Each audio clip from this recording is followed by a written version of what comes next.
Good evening, everyone.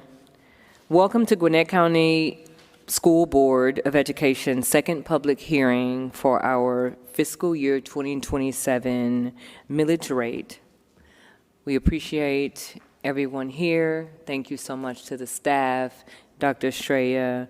I want to now turn this over to you to introduce your staff to provide us with a brief overview of the fiscal year 2027 budget and the tentatively adopted millage rate. Thank you, Dr. Therese. We are here this evening to hold the second of 3 required public hearings on the FY2027 millage rate.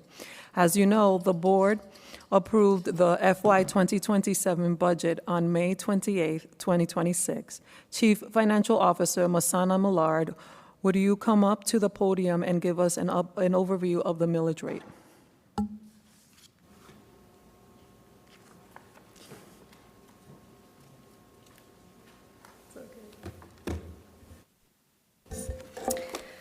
Good evening, Board Chair Dr. Therese, board members, Dr. Estrella, Superintendent. This evening we're holding the second of the 3 public hearings mentioned just a while ago for the 2027 fiscal year 2027 budget and 2026 property tax millage rate to support this budget. This hearing again is an important step in our annual budget process. It ensures transparency, provides an opportunity for public input, and fulfills our statutory obligation under Georgia law. So the purpose of this presentation really is to explain that millage rate process, and then of course show how it supports our schools and student outcomes, and then provide context around the county digest and digest trends. We'll also outline the steps before our final adoption, which is to occur at 6 p.m. on August 3rd. Let me begin by providing an overview of the process. As we know, the millage rate is a critical component of our property tax revenue, and that, of course, is direct funding that will impact most of our operations. So these are essential to school services. The budget development process began in September of 2025 and concluded with the adoption mentioned before, May 28, 2026, when we adopted the FY27 budget. Throughout the process, we engaged stakeholders and the community, aligned investments to strategies, and incorporated property tax digest information from the county. One thing I didn't mention in the earlier presentation was some of the activities we engaged in this year with really looking for cuts and reductions within the budget. And then, of course, on May 28th, when the budget was adopted, we adopted the tentative millage rate for 2026 in support of the 2027 budget. So the tentative adopted millage rate was 18.7 mils for maintenance and operation and 1.45 for debt service. And we'll talk more about this in the presentation. Of course, we are still scheduled to hold those 2 additional public hearings before final adoption. Taking a look at Georgia law, as we can see from this slide, OCGA 48-5-32.1 is the Georgia citation that we refer to when it comes to the taxing authority that is proposing a millage rate, and of course that's the Board of Education. Law specifies or requires that public advertisements of intent be held, including on our website and in local newspapers of circulation, at least 3 public hearings, and 1 of those hearings must occur in the evening between the hours of 6 and 7. We're actually holding 2, one this evening at 6, and then the 3rd public hearing on August 3rd will also be at 6 p.m. So we are fully compliant with the requirements today, and this ensures taxpayers have the opportunity, rationale, and to be able to ask questions and then provide final input before we adopt the millage rate. Before we go any further, I want to briefly define what the millage rate is. The millage rate is just simply how we calculate property tax. So it's the amount you pay for every $1,000 of your home after it's been adjusted by the assessor's office. That is then reduced to 40% of the market value, so this becomes your assessed value, and that is where a 40% rate is applied. So in this example, a home with a market rate of $400,000 with an assessed value of $160,000 at 40%, with 5 mills, just to make it very simple, not 18.7 mills, but 5 mills, the annual tax estimated is $800. Keep in mind, the market value, assessed value of your home is determined by the county assessor's office, as well as appeals. Now turning to what is necessary for the property tax revenue in terms of supporting our day-to-day operations. The general fund, as we know, is the primary funding source for the day-to-day operations, and property taxes are a significant portion of this most stable funding component. As you can see the revenue chart, teacher salaries, staffing, instructional, on the revenue side, we have almost 42% in local property taxes versus almost 55% in state funds. So as you can see, the property taxes are significant in terms of what makes up our operating budget, which covers, as we can see on the expenditure side, things such as instructional services, the large majority, over 82%, and then, of course, transportation, 6%, maintenance and operations are also there, and then central services and business support. But all in all, it is really essential for us to be able to build a budget that aligns our resources to our strategic priorities and ensuring that every student is focused on, or we are focused on student successes. Now let's turn to the 2026 digest results. The final digest, we're going to focus on the column highlighted in green, the estimated 2026 column. As we know, we can see from the notes on the side, it's about a 1.9% growth for the real and personal property. And I think if you remember, we were talking or estimating for the budget maybe around, well, the gross digest about 1.9, we were estimated about 1.7 to build the budget. Homestead exemptions increased 3.8%, and total exemptions in all 4.6%, lending it to a net digest growth of 1.4% growth, with the tentatively adopted millage rate remaining at 18.7, so no changes. The net tax increase is about 1.4%. Keep in mind, we've just come from a period in time where average digest growth over the last 6 years now was about a little over 6%. So essentially a lot less. It's also important to look now at how the impact of our millage rate reduction efforts were actually realized. So these are actual results of the levy. Looking back at 2025, where we lowered the millage rate by 0.4 of a mil to 18.70 from the previous year at 19.10 mils. And then in 2024, we lowered it another tenth of a mil at 19.10 mils from the previous year of 19.20 mils. And then in 2022, so these are the tax digest years, not fiscal year, again, a 0.5, so 0.5 of a mil. This was a significant reduction. Also, note to the increase in the tax change during that year was also probably one of the highest we'll ever see, 25.8%. And then, of course, looking now at our millage rate history, this is really a snapshot that just shows that downward trend in terms of when we've made those millage rate adoption decisions to reduce the millage rate over time from 19.8 all the way down to 18.7. So we've reduced it all that significantly in 2020, fiscal year 2020 now, fiscal year 2023, 25, and then, of course, 26. So over 1.1 mils. This now shows our homeowner impact, and in this example, this is using, again, a $400,000 home market value. The estimated annual increase is about $25 per year in this example, or just over $2 per month. It's important to understand that in terms of exemptions, these are all available through the county, which can significantly reduce the tax burden. And then, of course, assessed values, market values, these are all determined by the county. In this example, we're looking at just using a standard homestead exemption of 8,000. Individual home payers, property tax payers will be, based upon what they're eligible to receive in terms of exemption, so that can look very different. In some cases, home values went down or up, so those also, so it's on an individual basis, and this is an example on average. For more information, you can visit the county's website, so the county commissioner's website shown here, and they also list the current exemptions in effect for the tax year. So this is actually for 2026.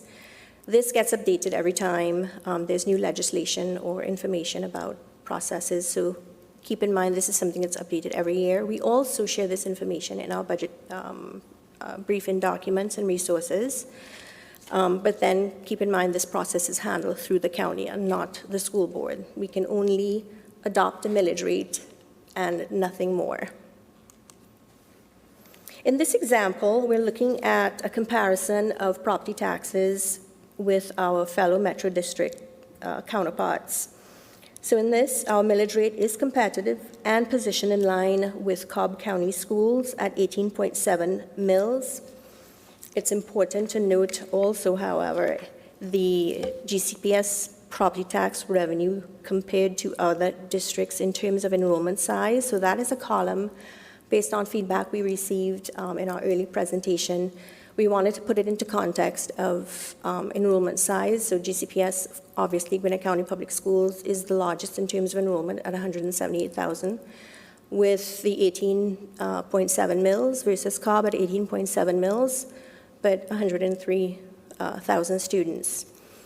We are about 73% larger than Cobb. We're almost twice the size of DeKalb, a little bit more than that for Fulton County Schools, and 4 times that of APS. When we looked at it on a tax base per student, so property tax per student, we added in the other column that says property tax revenue per student in gray, and that shows that even in terms of our tax per student, we are the lowest in the metro, with just about $6,000 per student on the revenue per tax. Cobb County Schools over 8,000, DeKalb over 11,000, Fulton over 10, and Atlanta Public Schools over 20, with a millage rate of 20.3, 17.1, 22.8, respectively. So very important information, but just a reminder that in terms of the value, we share resources in terms of purchasing in bulk and things of that nature, but there's a significant difference when you look at the enrollment size in comparison to other districts, their property tax millage rate, and then, of course, what that per student amount is. This was a comparison of the 2025 to 2026 changes in the assessed values. So as you can see, highlighting from 2025 to 2026, the difference in the counts, the acreage, and then the assessed values, and then the amount change on the right. You'll note some things to realize. Residential value increases were increased about 1.11%, versus the commercial at 3.96. Still, residential 1.11. It goes to what we were seeing before in terms of that very modest overall digest growth. When looking at value reassessments, they increased about 76%, and then growth and development about 81%. To learn more about the budget information and resources, we will continue to add information to our budget website, so visit GCPS Budget Information webpage to learn more about the FY27 budget, as well as continued information coming on millage rate and tax information. We're doing as much as possible to simplify information that we think could be resourceful to our community. So we will continue to update throughout the process and even in the next budget development cycle. And so finally, we'll end with, obviously, we're going to be holding the remaining public hearings on the 2026 millage rate in support of the budget, and then continuing to take feedback, input from you and our community, and then incorporating that into finalizing recommendations before we hold the next public hearing and the final adoption that is scheduled for August 3rd at 6 p.m. And with that, this concludes my presentation. Dr. Therese, and I turn the meeting back to you. Thank you, Ms. Millard. Thank you, Dr. Estrella. Now, I want to open it up to see if there are any community members present who would like to speak. Anyone? Having no one present here to speak, I also want to take the privilege to encourage our constituents to attend our final millage hearing. Can you provide the details of the final millage hearing? That will be held on August 3rd at 6 p.m. is our third and final public hearing on the millage rate, on the 2026 millage rate. And what are some other ways that constituents may engage with us prior to that? You have the budget continuous feedback tool that you can continue to send us information. It's available in over 180 languages. Obviously, through direct contact, through the budget department, budget office, through my school board. And we're always available to answer questions. Give us a call. Yeah. Thank you for sharing that. I just want to comment that even though we don't have anyone here present with us this evening, that there are opportunities for people to engage with our school board. They can do it via email, and we also have another opportunity August 3rd to engage. And again, it's a continuous process also beyond the hearings, but the students and constituents, families, parents, teachers, ESPs, voices all matter, and it's important that you all are a part of the process. So we encourage you all to be part of that process. So now I want to pass this over to the board since we don't have anyone here to speak. Thank you, Ms. Millard. Thank you, Madam Chair, and thank you, Chief Millard, for the presentation, wealth of information. I have a few questions about the millage rate for this year, and then some implications for not just homeowners. So my first question, if you could, because this was a very wealth of information in the presentation, can you once again remind us in plain language, can you explain or define the millage rate?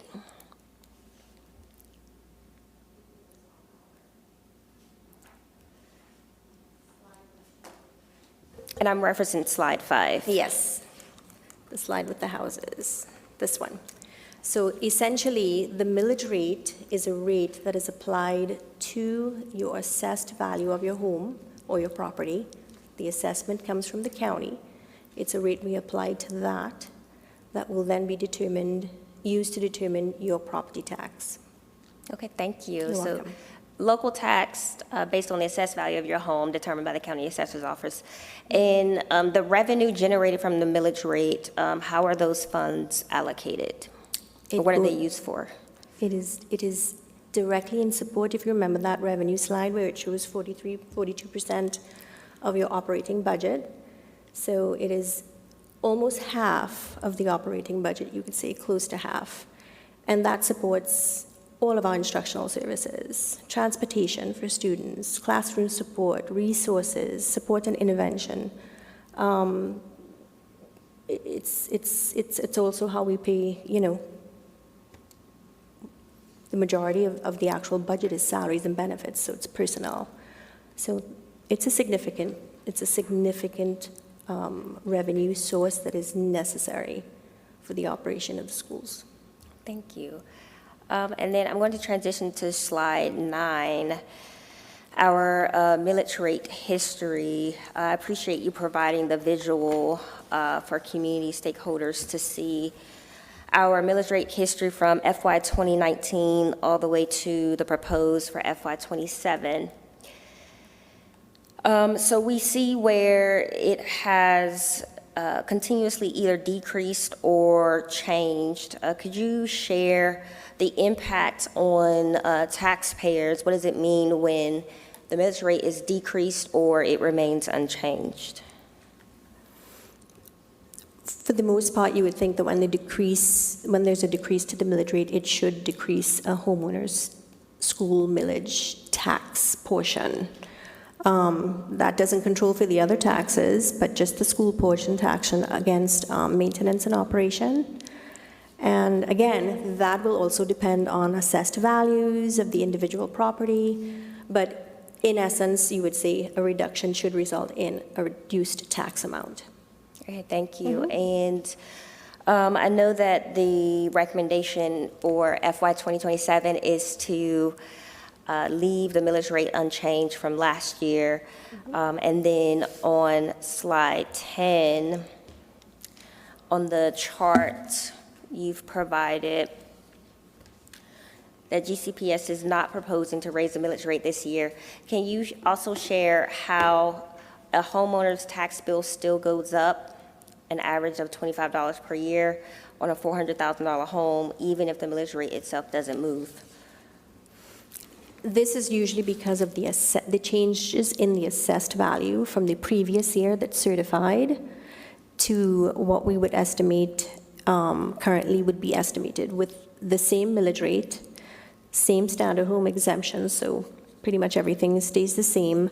The increase would be the changes in the assessed value from the previous.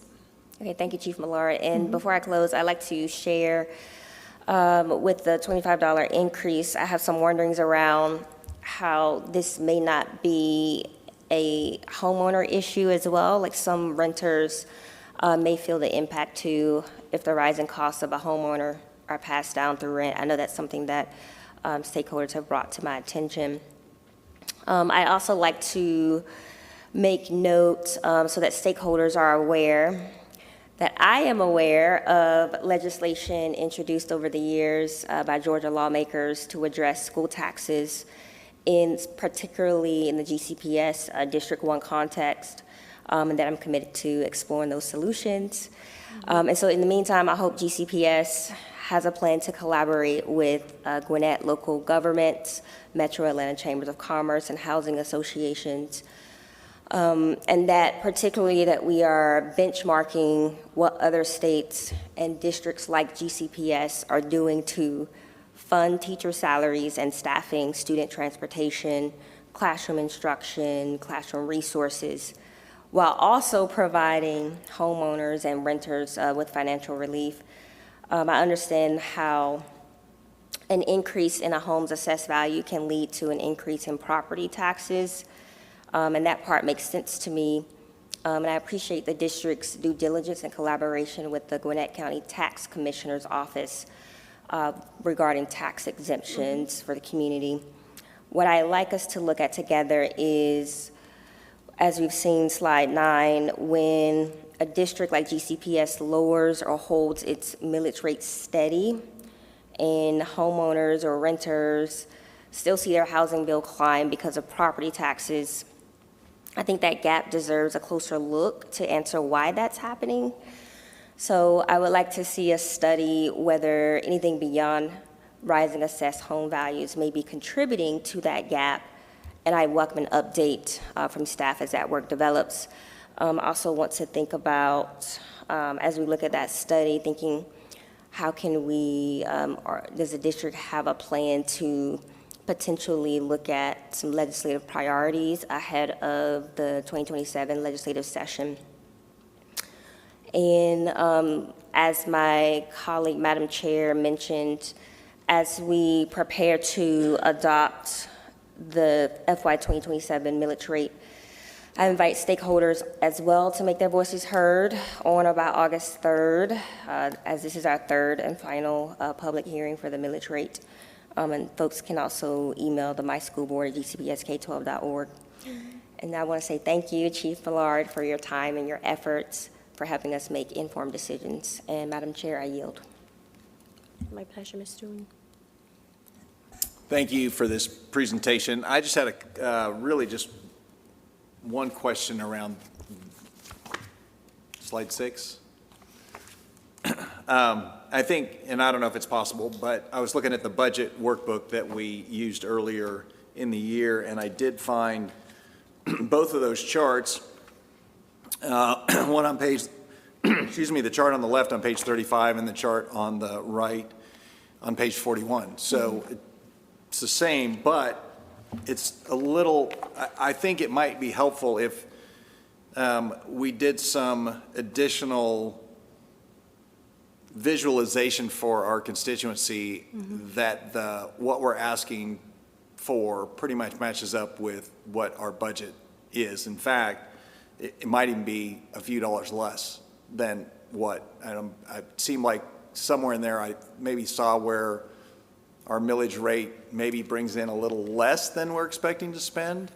I'm not sure, but I was looking through. But anyway, on page 36, you do have a chart that has all of the actual expenditures for the general fund.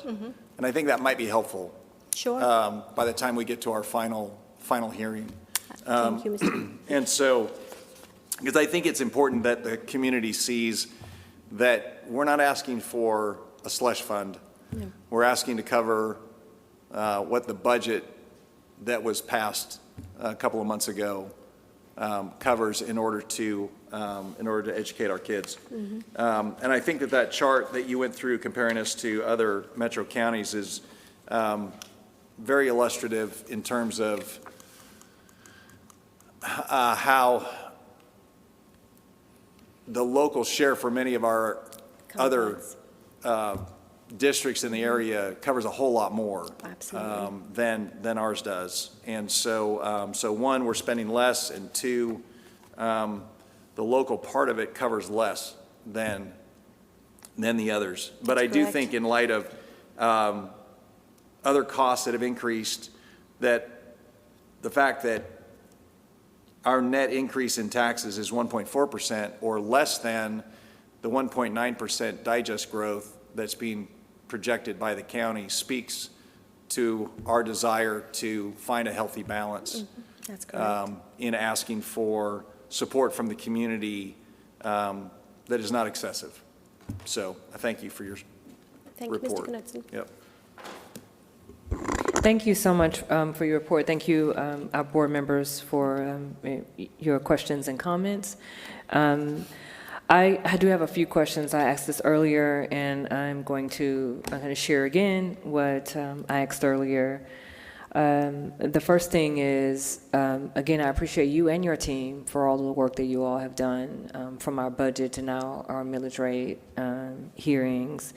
We really appreciate the Seated right work there. that goes into, your team. Yeah. Hi. Say hi. Thank you all so much.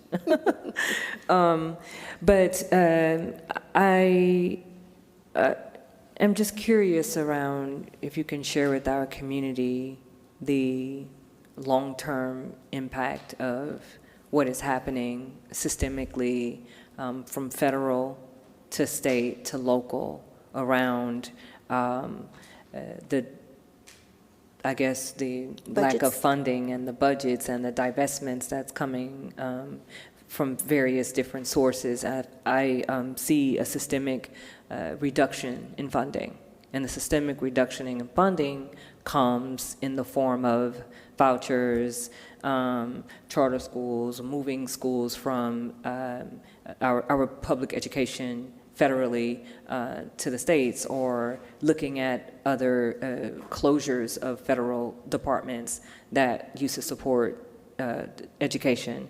And so I think that even though we have a low investment around federal funding, most of it is coming from local and state. So we see that we have about 44% local and we have 55% from the state. We also know that the state has a surplus of about, I think it's now 14 billion, if I'm not mistaken. So that's very high surplus. So I also see that as an opportunity for us to continue to encourage our legislators to support updating the QBE, but I also am wondering, when you see the impacts of all of these things happening externally, how does that directly impact the students locally here in Gwinnett County? Can you share about the systemic change and what you all can do to help share around what we can do to share the information with our community? Well, certainly, I think budgets everywhere, including Gwinnett County, is super vigilant at monitoring what's happening externally. whether budgets are being squeezed, whether it's from, federal legislation that's being passed, or it's local legislation, unfunded mandates, property tax laws that change, which obviously recently we've had Senate Bill 33 that passed. That goes into effect in 2027, so it will be applicable to the FY28 budget development. But that essentially caps your property taxes. So there's so many different things that we have to keep monitoring and being super vigilant in terms of being ultra conservative. That's the safest way to approach it, in addition to the fact that you also have to look at what enrollment trends will be like. And then, of course, even within the existing programs and budget, and being able to innovate and reducing operating costs. So you're looking at from both levels, what the revenue expectations or anticipations are, and then what can we do to streamline, to still continue to deliver not just the basic service either to students, but what they deserve. Thank you. Now, as a homeowner myself, this, of course, the relief is helpful. And I'm also wondering, there are many homeowners like me who are, also looking for ways to relieve our own financial burdens and still make sure that we're not impacting the quality of education for our students. How can we communicate to people like me, or even future homeowners who might not currently have a home but want to, yet they can't afford? Like, what is the benefit to me and to the community? And how can you share, Dr. Strait, if you can share a little bit about that? Like, what are we going to do as a school system to inform our community why this is so important as a homeowner? Like, what is the both and around, one, I want the relief, but at the same time, we need to ensure the quality investments in our public education?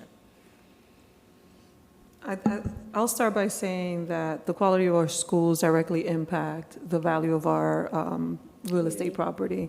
And it's important for us, not only for the value of real estate properties across the county, but also thinking about the future of Gwinnett County Public Schools and the future of our cities highly depend on our community's investment in schools. I think one of the things that we have to look at also is how are we as an organization proactively advocating with our legislators around policies and unfunded mandates that have a direct impact in terms of the resources that then we have to ask our tax base to support us with. So currently, I've been in conversation with Goldie. This afternoon, I actually met with some legislators, just talking about how we can partner together to think about proactively how we can ensure that we bring in extra revenue into our county that alleviates the burden on homeowners in the county, and at the same time does not diminish the quality of teaching and learning that's happening in our schools. Because if we look at the pattern of funding over the course of the past few years, there's been a depletion of grants and federal aid that has also implications in what we can do at the local level. So it's important that we continue not only to advocate to our legislators and pay close attention how these legislations are impacting our schools, but then also find creative ways in which we can partner with our legislators now for next year so that we can inform legislation that can potentially bring in extra revenue to the county and reduce the burden on our taxpayers. Okay, thank you. I'm thinking about slide number 12, when you listed the Gwinnett County public schools and you compared that to other schools. And my wondering is, and I'm going to kind of, hopefully this doesn't confuse you, I also want to look at slide number 9. So slide number 9 shows how we systemically, or over time rather, how we have reduced our millage rate. From 19.3, I see we had a slight increase 2020, then we have 2023. It looks like there's been kind of a steady decrease there, if it's not a slight, we either hold steady or we Reduce. decreased our millage rate. And so now we're at 18.7, which we hold steady from 2026. So we're saying for 2027, we're holding steady our millage rate at 18.7. However, we know that costs are increasing, and the needs are also increasing as well, from special needs to our multilingual population to our lower income community. So then when I look at that steady decrease, and then when I look at this chart of Gwinnett County schools, Cobb County, I really like how you captured this chart, but I'm wondering, we're the same as Cobb County, which I think when you look at the population, it's, I mean, Yep. it does not quite equal, right? Yep. But we have a lot more students, and yet we still have the 73%. same millage rate. So I'm just curious around, like, your thoughts around the slide and just continuously making sure that we're meeting the needs of the kids, while when I also see we have the majority, we have a lot high enrollment, but yet it's not quite equal to the other schools. So sort of like the relative ratio. Can you talk a little bit about what the impact of that? Well, I mean, it is, some of it is based upon their actual tax base. So I'll have to dig in a little bit more on that aspect of it. But they are obviously, per student, getting more, earning more local property tax per student than we are, significantly more. But, and then their per pupil, per expenditure budget is also higher than we are, which makes sense because they have more revenue. With the changes from the other districts, it would be pretty much the same type of comparison to see what's exactly in their tax base beside their millage rate. So it would be on an individual. There's no really one statement that you can say that would be the cause of everything. Thank you. You're welcome.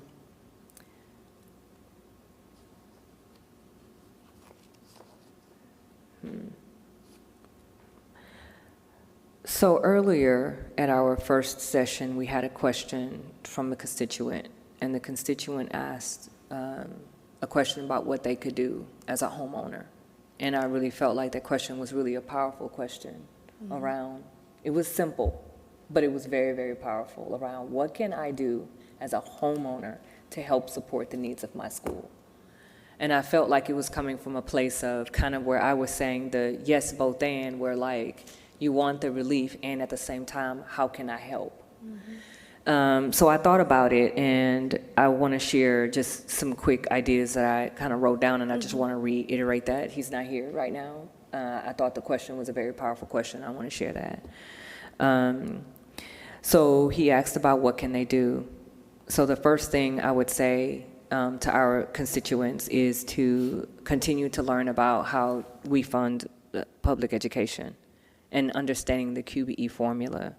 The QBE formula is really based on enrollment in a way that it captures enrollment, and it also ensures that we are meeting the needs of all of our students. And if that formula is not updated to capture the new needs of our students, then there can be a gap.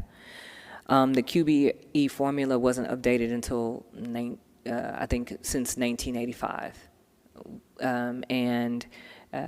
That is a problem, because we also know that our costs have increased. We also know that there have been several changes in our community that requires a different set of needs. Our rural students, our rural community needs things different than what our urban or suburban communities need. So how do we address those things? That's the adjustment to the QBE formula, and that's what many people across our community has been advocating for, update the QBE formula with specific adjustments. So I would say to our community to definitely contact your local legislator, contact the person who you can vote for, and ask them to support updating the QBE formula, because the QBE formula helps to fund our public school. Encourage them to, think about all of the ways in which they can support public education and not participate in the divestments from public education. I think we have to hold accountable our legislators for that. I think the third is to also ask people in our public education, ask candidates, school board members, people in the community running, our governor. Right now we're in an election and our governor is going to be changing. And so ask them, how are you going to support public education? How are you going to support funding the needs of teachers? How are we going to pay our teachers more money, our educational support professionals more money? This is something they've asked for, not just in a one-time amount, but more around their total compensation and total package. What can the state do for that? We have a $14 billion surplus. How can we contribute to supporting more funding for our teachers and our ESPs? How can we continue to update and look at ways to update our QB formula? So continuously asking our community members to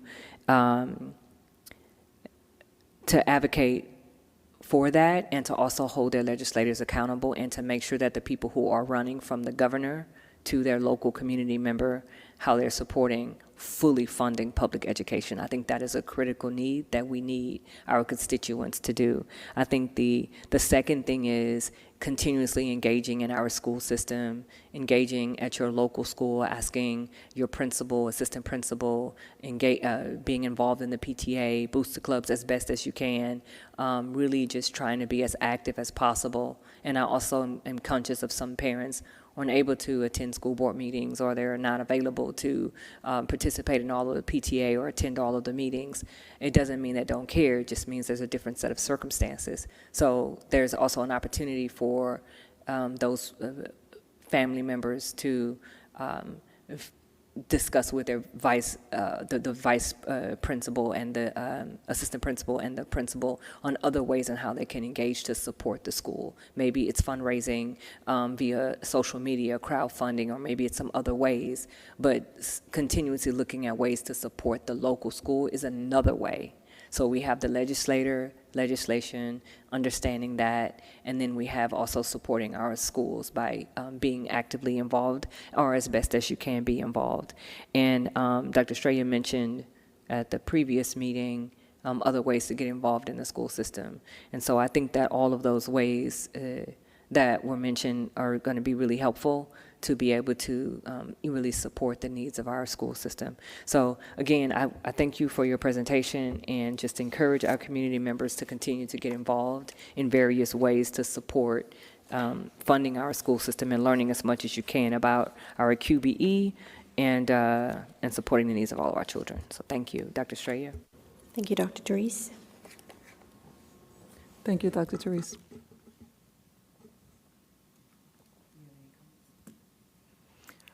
I just wanted to add, I mentioned this at the previous hearing, the importance of the upcoming listening and learning conversations that are going to be happening. They're posted on our website, and we encourage our families to participate. That's another opportunity for us to learn from our families what they value, what they want to see continue in the organization, and where we have areas of opportunities that we can potentially enhance. So we're looking forward to seeing the community there and learning from them about this process and other processes, and soliciting their input in ways in which we can strengthen how we're communicating and gathering their input throughout the different processes within the organization.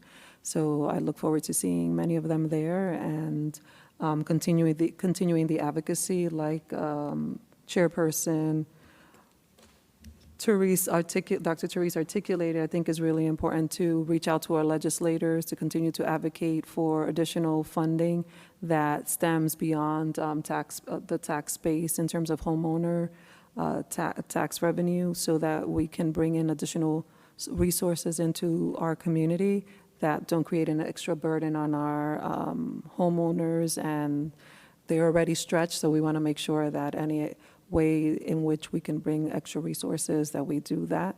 Like I said earlier, I've been in conversation with legislators already, talking about ways in which we can creatively collaborate to find ways in which we can enhance programs within the district, and I'm hoping to continue that dialogue so that we can continue to advocate as we start already the conversation for FY28. Thank you. Thank you all. Now that we have already had our discussions from our board members, if there's no further meeting notes or comments or questions, I need a motion to adjourn our meeting. I make a motion to adjourn the second public hearing on the FY 2027 millage rate. Second. Seconded by Mr. Knudsen. Is there any discussion? Okay. All in favor say aye. Aye. Any opposed say nay. It's unanimous. Thank you. Our meeting is now adjourned.